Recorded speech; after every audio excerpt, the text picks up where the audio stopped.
aku nggak bisa ngomong benar atau enggak karena kan yang menentukan sebenarnya adalah tes DNA ya. Tapi sepengetahuan saya kan selalu berbicara atas dasar bukti. Kalau kalian kemarin ada di preskon aku nggak sih? Tim yang lain kan harusnya ditonton itu ya. Aku membeberkan semua bukti.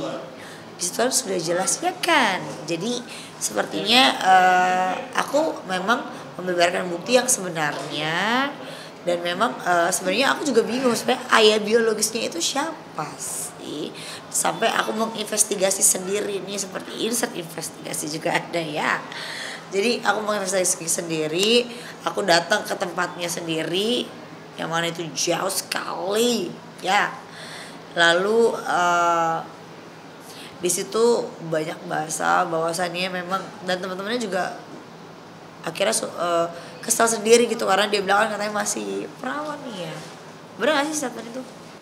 Masih ya katanya pas preskon dia ya. Dia bilang gitu. Terus ada juga statement bahwasannya dia bilang yang memperkenalkan adalah AA. Saya pikir preskon kemarin adalah tentang Bapak RK dan Mbak LM.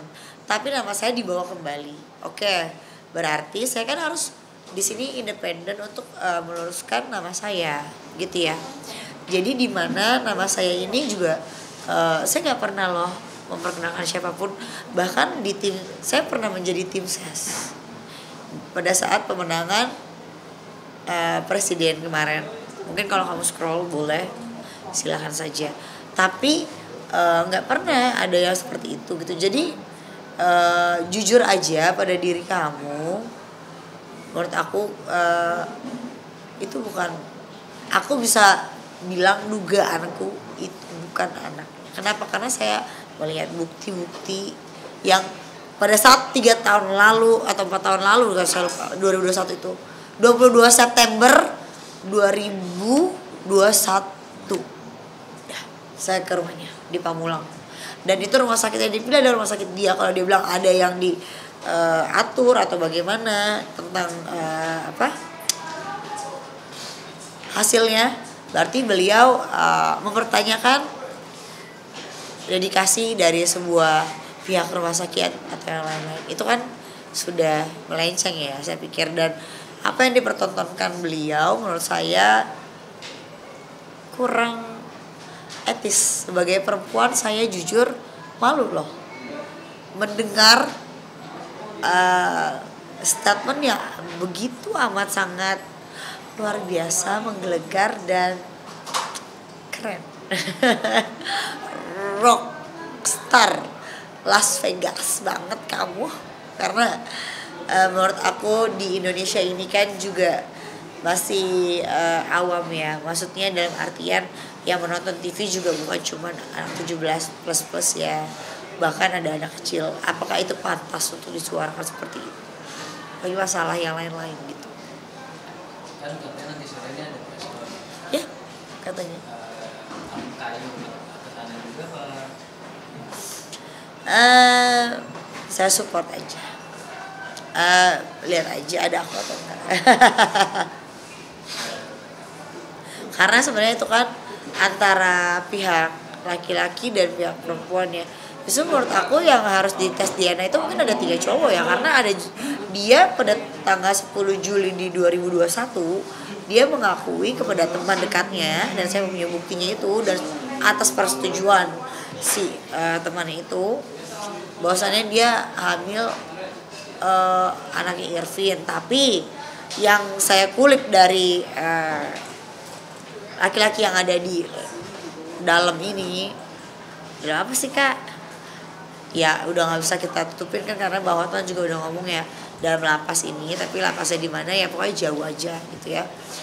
Saya kan ngobrol, saya juga investigasi, pokoknya semuanya saya runut.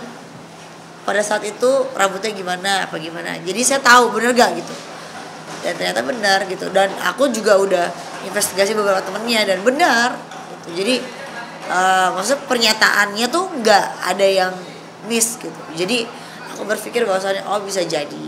Dan bahkan dia bilang dibeliin mobil, dan itu ternyata adalah kredit di Pondok Cabe.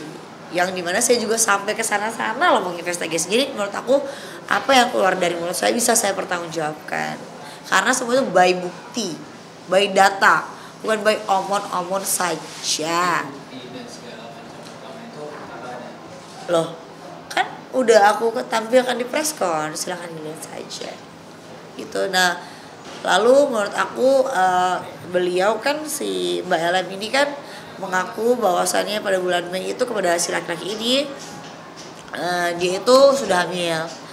Jadi mungkin dia bingung kali. Nah makanya pada tanggal 10 Juli itu bingung. Nah ini anak orang kaya nih si Irvin ini, dibilanglah anak dia gitu. Jadi kalau dibilang dia masih perawan dan segala macam, maaf ya, aku kalau ini maaf aku nggak bisa ngomong terlalu vulgar karena ini kan TV ya. Jadi kita juga harus menghormati gitu.